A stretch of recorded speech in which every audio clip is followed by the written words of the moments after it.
We are talking about the gift of creativity, and it can always be compensated by finding the right team, folks. Find the right team, you creatives. So talking about creativity today, we've got a wonderful panel of legends here that have only just met, so hopefully it will be a lively debate, and we will be discussing creativity. So let's give them a warm round of applause, folks. Come on, last one of the day. All right, we'll take that. Over to you. Thank you very much. So yes, super exciting Metaverse panel with a bit of an AR focus, which is my favorite, and hopefully like the most engaging for the future. So we will see and discuss. But yeah, Mickey from Serotonin Agency and ArtSect NFT Gallery and the Metaverse Fashion Council DAO. And I will let everyone introduce themselves. You may have a sense of deja vu because you've seen me on 2 other panels today, but if for anyone who hasn't seen me, I'm Katie Hudson and I'm Managing Director of Futurescapes at Publicis.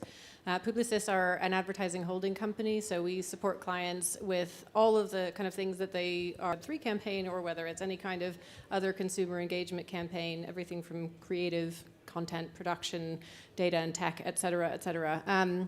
And so yeah, I'm very excited to represent a Metaverse center of expertise. Enabled over 1,000 people in our company to run activations with customers. Hi, I'm Sarah Burslam. I'm Director of Business Development for Niantic. Niantic historically have been a sort of a games publisher with an augmented reality and geolocation focus, but more recently we've been moving toward the AR platform, so we've got our 2 different offerings in terms of ability to give that technology to developers and people to create their own experiences.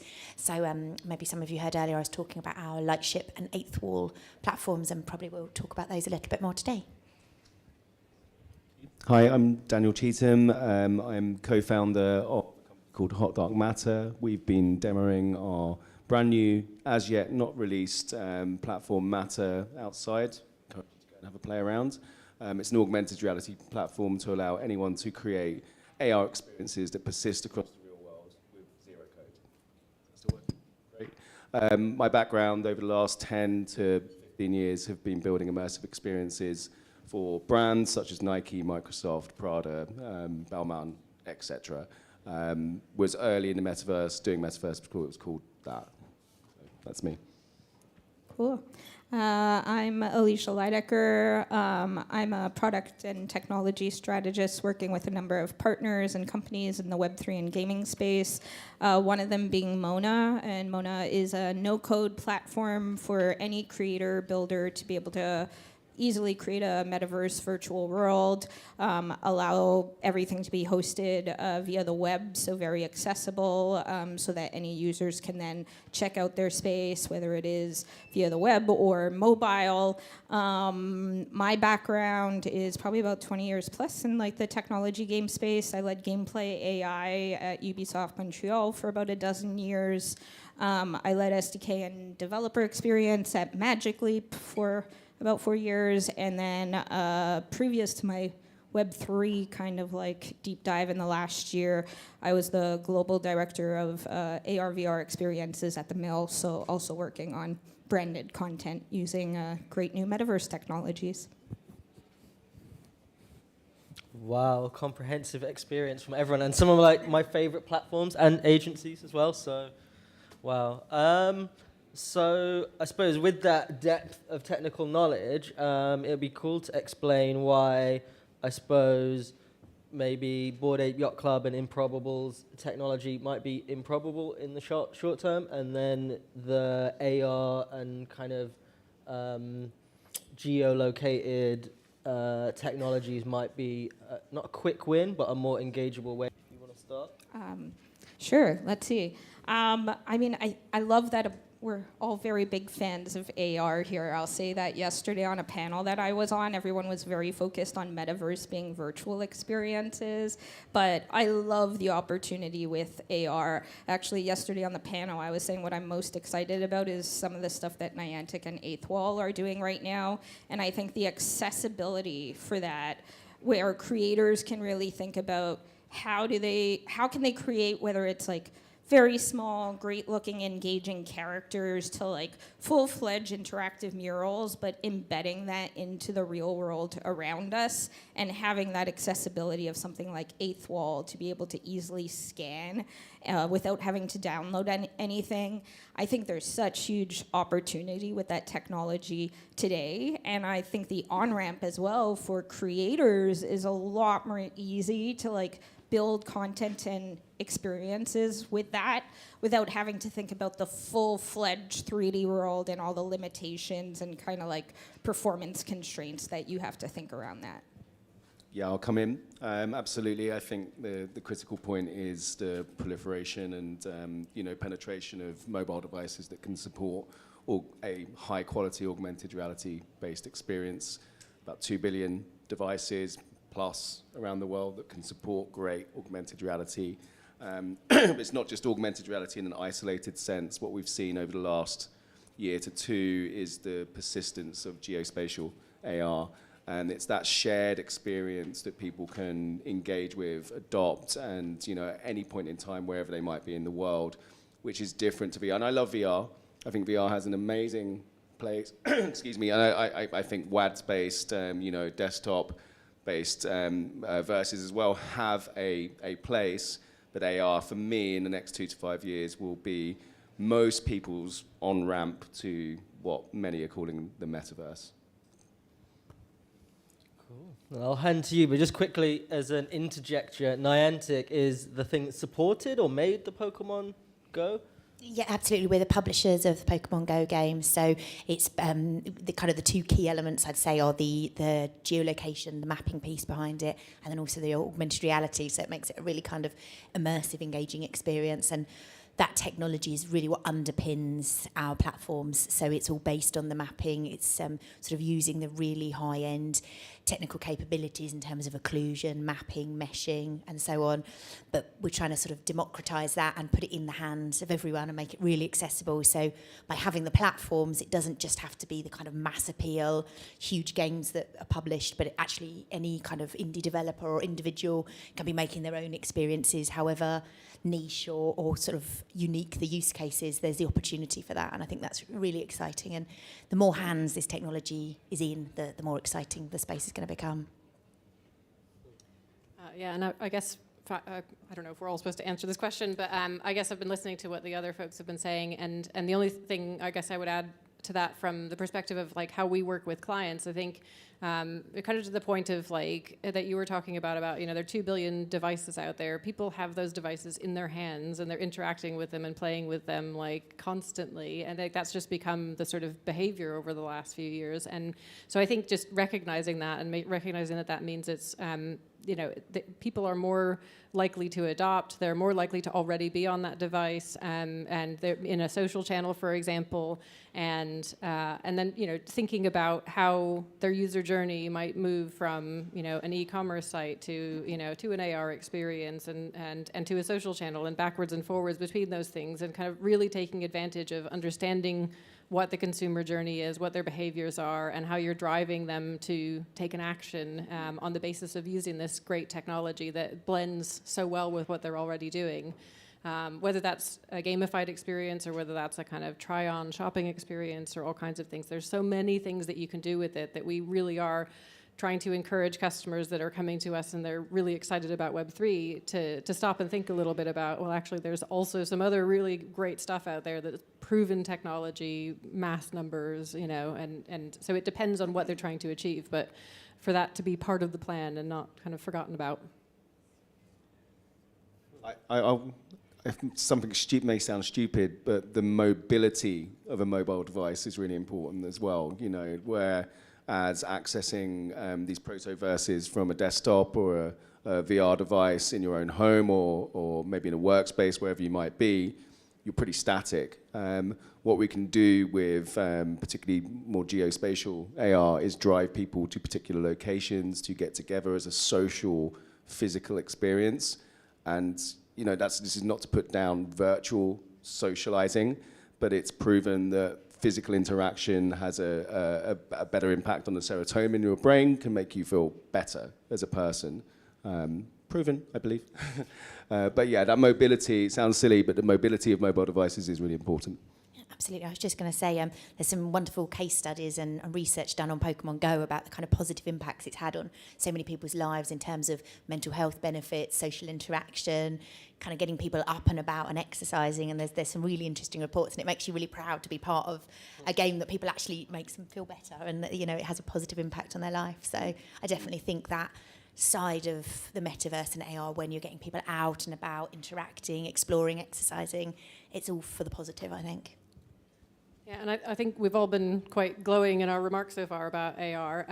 I guess the challenge for brands and retailers in like leveraging AR or thinking about building content and being creative in these new spaces is kind of having to think now in 3 dimensions much more so, and also having to think about always on content and content that might need to evolve over time, and you know, to keep people interested, people coming back. Like they have to think like games producers more so than they would have previously, but even more than that, you know, they're really having to think about immersive experiences. And from an advertising point of view, like in the future, I can imagine that the technology will be evolved enough that people will expect very micro-targeted experiences, whether it's in AR or VR or wherever it might be, very personalized to them, very up to the minute, based on data coming in from like the devices that they wear, like my watch or my ring, for example. And you know, like all of those things are going to be connected. You know, IoT and AI is going to be all connected with this stuff,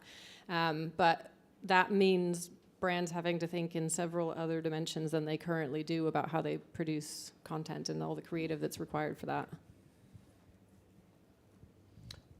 Interesting. So you kind of came on to the next point of, I suppose, brands versus user-generated content, or community as we call it in the Web3 world. So, I mean, you did kind of touch on it there, but how are we looking at first?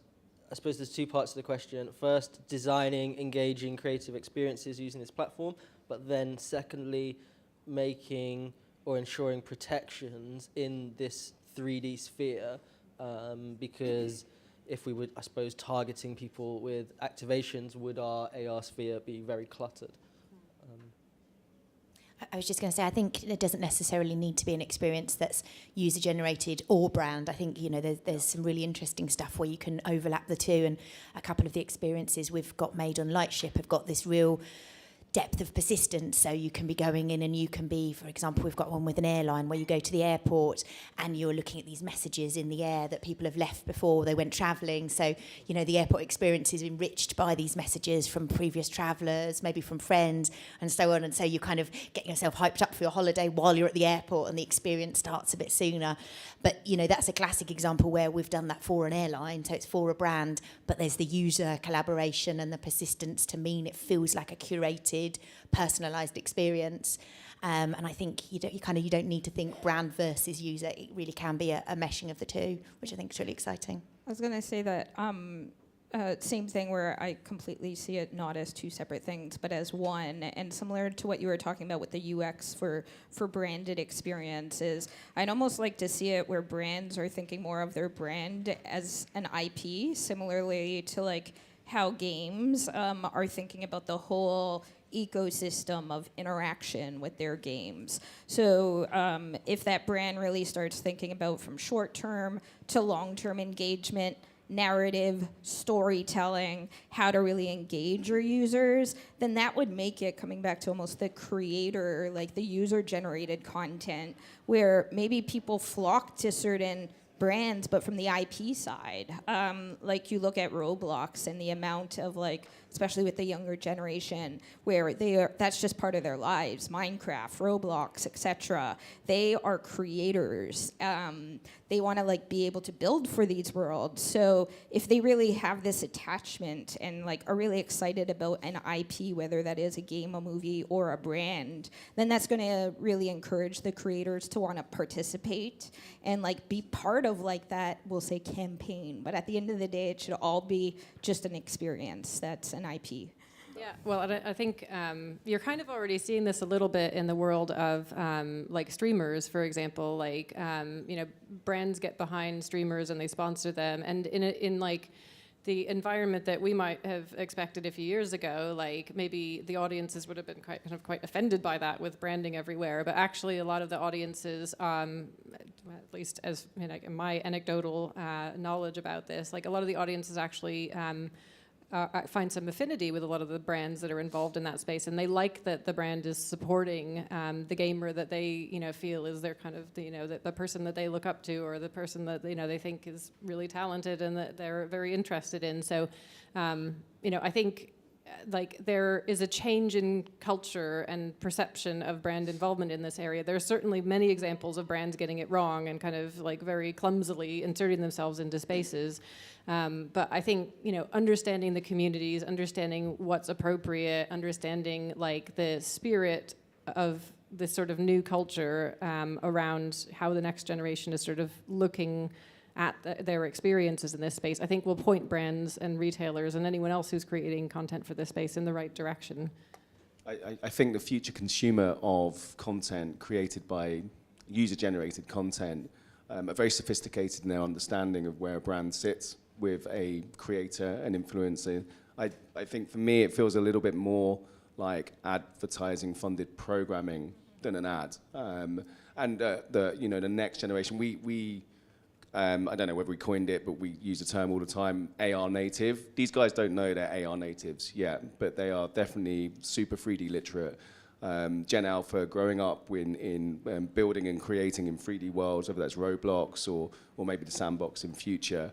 But it's about giving creators the ability to become influencers across platforms and then partnering them with brands, in my opinion. And that's the sort of what our platform's all about, build those influencers and then let brands in if they bring something. And maybe it's not every brand, it's maybe more Audi than Aldi. It gets a bit harder to see how certain brands play in that space, but I guess that's the job of agencies like Publicis. I was just going to say, I think I'm often encouraging brands who come to us that you kind of can think, so I hate the term, but outside the box. You don't need to be thinking about this specific product or the specific thing you're trying to sell, but actually you can be telling a much more exciting, innovative story. You can just be engaging individuals with a concept or an experience, and it doesn't really need to be linked to what you're trying to get them engaged in. You can gamify something completely random and tie it back to a brand. And I think it's sort of getting people to think differently and realise that just by being involved in these experiences, your brand gets some credibility. And like you said, you get kind of brand followers because they enjoy the experiences you're creating. And I think that's also really interesting. Well, yeah, I mean, so I would just to, I guess, respond as well to the point about Audi versus Aldi. Our experience is that every single one of our clients across all sectors, all categories is looking at this. And you might wonder to yourself, like, well, what is a virtual deodorant going to do? Why would I have that? But I think exactly to your point, like, it's not about literally making a virtual version of the product. In some cases it is, like with virtual fashion, that's a booming industry. But in other cases, it's exactly what you talked about thinking, what does your audience care about? Like talking about some of your brand values, if they're like sustainability, engaging communities in that, maybe giving them a reward of an NFT if they do something that's positive for the environment, like all kinds of different things that aren't as literal as perhaps people have been thinking about it. And in that case, every brand, every sector has a place in the metaverse in the broadest sense that we're talking about.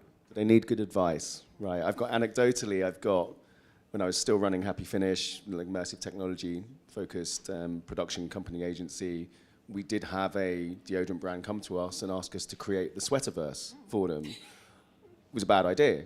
Nobody's going to go. Much better to find a suitable audience in an existing world, Roblox probably, where they can, bring their brand accent into that, maybe through sponsorships and partnerships. They would have some amazings, but I won't give the brand away. But just a really bad PR-driven idea that wasn't going to resonate. If the goal was to get PR column inches, and it's a very old school term, but if that was the goal, then yeah, sure. But there's no longevity in that, in my opinion. But not all publicity is good publicity, right? Tell Elon that. Interesting. So yeah, super exciting stuff. I think so much technology you've described. I'm personally super excited about digital fashion and how that's gonna work with AR and all the activations there. So I suppose what is in your pipeline in the next release chart or release time? What are you excited about? And then how can people get involved and activate on your various platforms? I can go. So, initially, we're at cold start, right? We're not even live with users yet. We're not even in the app stores. We're not available. So initially, we need to get people building and creating and enjoying our product. We're product first. One thing we've definitely recognized through the user testing we're doing is people really care about avatars and characters, whether that's a non-player character, or their own embodiment in the virtual world, which is slightly different in augmented reality because we all have physical bodies that can be seen through a device which is mediating the world for another user. But the next generation, and the guys at the Fabricant, so Marco Mackenzie, CTO at the Fabricant, used to work for me at Happy Finish. He's doing some really interesting work in terms of wearables in augmented reality. And I think that will come, and our portal, if it becomes a go-to portal for people to access a persistent virtual layer, will need to have some degree of virtual fashion or embodiment or augmentation of the human body. It's just inevitable that people expect that. But people love that as well. This is one thing we've noticed. So it's very interesting. It has to be on the roadmap somewhere. I'll say very similar to that with Mona and even one of my other clients I work with, Open Meta Association Crucible, for partners to be able to leverage Web3 so that users can actually tie their avatar to their persona and then have that persona actually be able to be loaded and be brought into any virtual world. And I think that is massive, right? Like, it's if you think of your Steam ID and being able to have something that is super personalized, and if you have these items that you've created or a skin that you bought, like I wish I could use my skins from League of Legends into any game world that I choose to go into. So with Mona, there's a first pass of that today, and then looking at being able to actually essentially build like a socket system. So if you buy like, say, a piece of clothing from like a certain collection, how can you actually put that onto your avatar? Lots of technical hurdles, which I will not dive into because standardization, and that's where I think there's great groups like the Metaverse Standards Forum that a number of us are already working with to work towards like building standards for all of this. And then I guess just to answer your question about like what am I excited about with some of our platforms that we're doing, this is again, I'll bring up Niantic, but like Justin, our CEO, is supposed to be here today, Miami at Art Basel, and we're doing this really cool kind of physical and virtual activation with a couple of artists. Can't remember the name of the artist. Oh well. John Sachs, right now at Art Basel, and he essentially built this physical, great-looking world, projection mapping, everything. He's a physical artist, right? And then there's the replica of the virtual space so that his fans around the world can actually go into the metaverse. But then we went, wait a minute, through AR we can have it so the people in the physical space don't need to actually go to a screen. They could go into the virtual space with their mobile through AR, and then vice versa, we're kind of live streaming that in the virtual space. So it's like, it's a really great example of kind of bridging together the physical world for those who are there and how they can interact through different like mediums and technologies, through AR, through the virtual side, through streaming, through projection mapping, and then having that replicated in the virtual world. So There's kind also of excited about seeing more of that. Also the ability for the user to take, what's the difference between art and fashion in a virtual sense? I think it's sort of a semantic thing, really, because it can be anything. It could be fire, it could be water, it could be, certain things but they become collectible. Somebody engaging with the AR component of the physical can take something away and prolong that experience, which is we're looking at something with Somerset House and a physical artist at the moment for an activation early next year. Would be an amazing physical piece of art, but also the ability to then take home some some spores of mushrooms you can grow at home, as an example. Nice. Yeah. You know, so that you can prolong that physical experience for people with things that, you know, as I say, so whether it's fashion or a piece of art or something, you know, a wearable of some description, it's a different piece. And just to say that from a creator side, you know, not everyone is a digital artist. Like when we talk about creativity, it's not just digital creativity. A lot are doing the physical pieces of fashion, the physical installations, these great things in the physical world. And I think that's where all of us were excited about, like, seeing how we bring IoT, AR, projection mapping, all of this, like, with the virtual, because then that really opens up the space to creators everywhere, and seeing how they can actually work together and combine their art. Yeah, and just on the fashion piece, I think Eighth Wall have worked with a lot of fashion brands on different experiences, but one of the things I really enjoy is the kind of overlap between having the digital fashion but also taking it to real world locations, and so that's kind of an interesting crossover, I think, for sort of brick and mortar type, the high street, the shops, and actually getting people back on the high streets and stuff, because you can maybe have a more exciting immersive experience by going into the shop, by scanning a QR code and having an experience there. Sort of, I think there's been a lot of try-on experiences at home, but actually kind of maybe the next generation post-pandemic times, actually let's get people back to the shops and make their experiences there more exciting. So it's not just an at-home experience, but actually you're going places specifically to sort of look on and try on physically while engaging with the brand virtually. I was going to say I have to. So I have some brand new examples that I'm excited about, but I have to first of all give a shout out to my colleague Andy Dobson at Publicis Poke, who is one of the first people.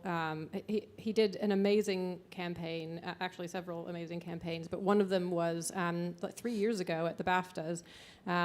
They did a project where there was a virtual influencer, Shudu, who, if any of you know, she's supposedly the first virtual supermodel. She was meeting celebrities on the red carpet, and then there was also there was like live capture of that feed, and then what the celebrities were wearing was analyzed by AI in the background, and then there was an app that consumers could sign up to that would then present them back with like consumer grade versions of those outfits, so that they could go find out in Topshop or wherever, or, you know, or something very similar, so that they could get the look. So Andy figured all of that out, and like that's a very early example of some of the stuff that we're talking about. I'm sure there are many other more exciting and earlier examples, but that was one of the first things that Publicis did, trying to like think about how to use creative technology thinking to put all these technologies together to do something amazing. And that now, like, Andy was also responsible, if any of you in the UK have seen the EE ad campaign about landing a plane using the network, essentially using the kind of like using the power of the EE network. If you haven't seen that, go on YouTube and watch it. It's like actually kind of jaw-dropping the first time I saw that ad, but and it was a real thing. I thought it was fake, but Andy did that. So anyway, aside from giving Andy all the career recommendations he'll ever need, like the stuff that we're working on today has evolved so quickly. Like, it's incredible the kinds of projects that we're working on. The things I'm most excited about are like people are actually coming to us to build them metaverses. So going even beyond the kind of platforms that, you know, we've probably been talking about a lot here, like, you know, Decentraland, the Sandbox, and/or, you know, using other kinds of proprietary platforms. Like, people are now seriously, you know, sending us RFPs, and we're starting to work on projects for people who are understanding finally how to use the technology and how important it's going to be to their business going forward. And they're also thinking about like kind of an omni-channel experience, about linking everything across all of the Web 2, Web 2.5, and Web 3 technologies, but also linking the in real life experience, which gets to the point that we're talking about. So, or some of the points we're talking about. So like that is what's most exciting to me, is like now is where this is kind of becoming real. All these technologies are converging, and it's going to turn into real use cases that are really exciting and different than you've ever seen very soon.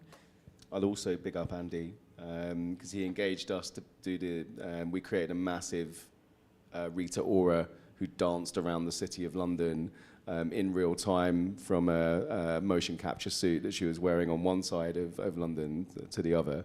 It was wild, and it was for real. We had to do it because Apple made us do it for real.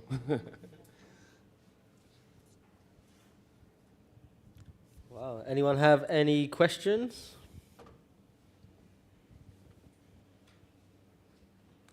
On how to create AR activations? Oh, I think there's one in the back.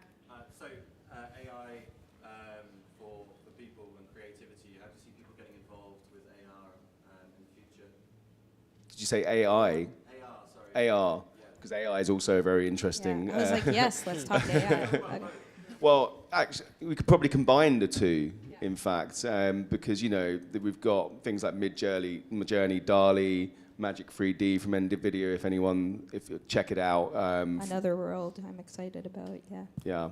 It sort of offers the ability to democratize the ability to start creating in AR. AR is based on a 3D understanding a spatial understanding of the world, and then implanting 3D objects and assets. Don't necessarily need to be 3D, it can be 2D as well. Could be audio as well.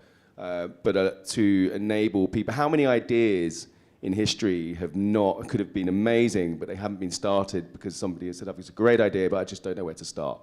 I'm not a technical person, I'm not a 3D artist, I just can't build this thing. Now we're seeing this sort of ability, it's almost like a creative renaissance to augment AI can support, and I think that will have a massive impact on AR. But I'll say, even from the tooling side, if I look back to, I don't know, maybe 5 years ago or something, it was Unity, Unreal, and even though those are still two of the major engines to build content, it's still where you need to have a certain understanding of 3D and the concepts around it. It's not super accessible for everyone. And then AR filters came around with Snap, and then with Spark AR. And I'd say the creator tooling there is a lot more accessible. That's kind of where we saw a big boom of the influencer creators come about, because they didn't need to learn all the how do you build a game from A to Z.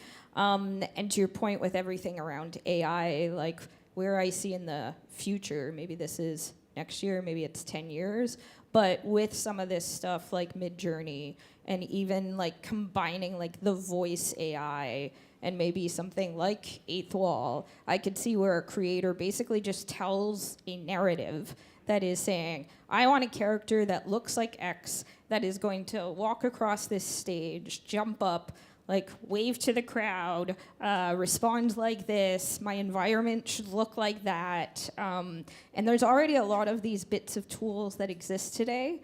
And I just see that over the next few years, things are all going to converge so that we actually can have it, so that creators can use voice, have AI-generated materials, textures, game worlds, and experiences. So I don't know, I think it's going to be this crazy, fun, wild, wild west for creators in the coming years because of all this accessible technology. Yeah, I was just going to say, Niantic, kind of a core component of the platform, Eighth Wall and the ARDK, is about getting it in the hands of as many people as possible. So the whole point is sort of decentralizing and enabling people to use the technology. So we want millions of people, out there making their own AR experiences. It's about getting people to use it rather than keeping it for the select few. It's about getting it in everyone's hands. And by the way, and full disclosure, our platform is built on Lightship, so we're fanboys of Niantic as well. But already have seen some, I think it's Midjourney being used to create in real time AR that is delivered through Eighth Wall. So it's happening, right? It's fucking wild, to be honest, but it's cool. And I think kind of coming back to the land of advertising companies, I guess, we think of audiences in generations. So obviously we've got millennials and Gen Zs and Gen Zeros and everything else. So but you can tell the next generations, not just the youngest kids, but a couple generations above them, they have grown up in an environment where there's been an internet and where there's been iPads and iPhones and wearables and all kinds of stuff. So they're already natives in having a semi-digitized world and experience, and increasingly so in the younger generations, living more virtual experience. So while the barriers to adoption may seem very high for some the older generations, like myself, frankly, in the room, where the first time I tried to use a MetaMask wallet. It didn't go particularly smoothly, I have to admit. But now that I'm more au fait with that, like I'm sure that someone like 20 years younger than myself would have immediately kind of picked that up and been much more comfortable with it. And I think it's going to increasingly kind of go in that direction. But equally, those kinds of journeys are going to become more streamlined, and that kind of stuff is going to go more into the background. And you're just going to experience some of the stuff we're talking about, like, and obviously your capabilities are already engineered that way, that like the user doesn't really have to think about any of that. That's where the way that Web3 is going to go, and that's when we're going to see lots of people adopting it. So.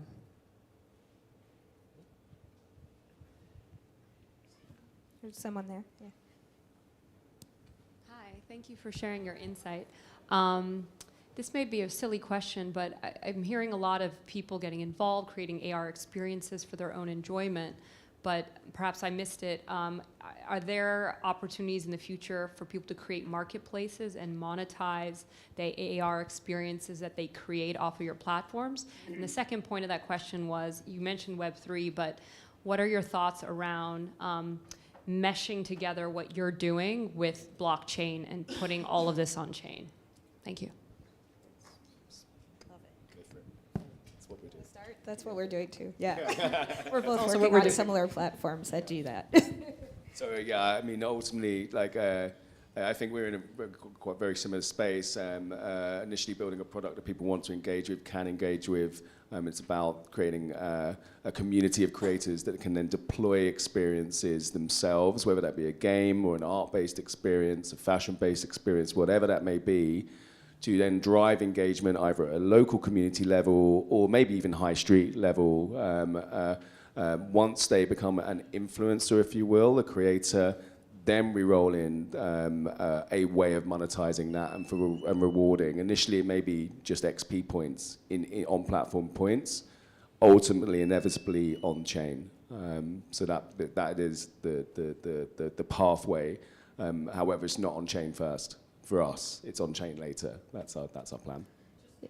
Will those businesses of that creator be their own business? Or Yes. monetize it in Their own business. Our plan is to, they own their creations. It's their IP. We support with the marketplace. That's that, and then there you go. That's our commercialization strategy. Yeah, so similar as well. Mona launched late last year. There's about 5,000 creators so far on the platform, around maybe 7,000, I think. Virtual worlds. Originally there was no Web3 integrated at all. It was more the creator tools to like alleviate the having to go into Unity to make a world, and then the accessibility where it's just web. But now we've introduced where the users can actually mint their full virtual world. They own it. They can modify it. There's a marketplace that we have today. I think this is public knowledge, but in the last month since it launched, I won't say the number, but the creators have made a significant amount of money by being able to like own it, sell it, trade, and then the whole kind of like marketplace of like split royalties. So if someone buys your virtual space and then wants to modify that virtual space and then resell it, so that exists today. And then we're looking towards the AR side as well. We're just really excited if we think about the creator realm of how do we have it where people can create in the virtual space, own everything, have a marketplace, have interoperability between the marketplace, between the worlds, and same thing with the AR side. In terms of sort of ownership of experiences, those that are built on Lightship or on Eighth Wall are owned by the brand. So, it's built using our technology, but the ownership, the IP remains with the brand, with the developer, whoever's the IP holder.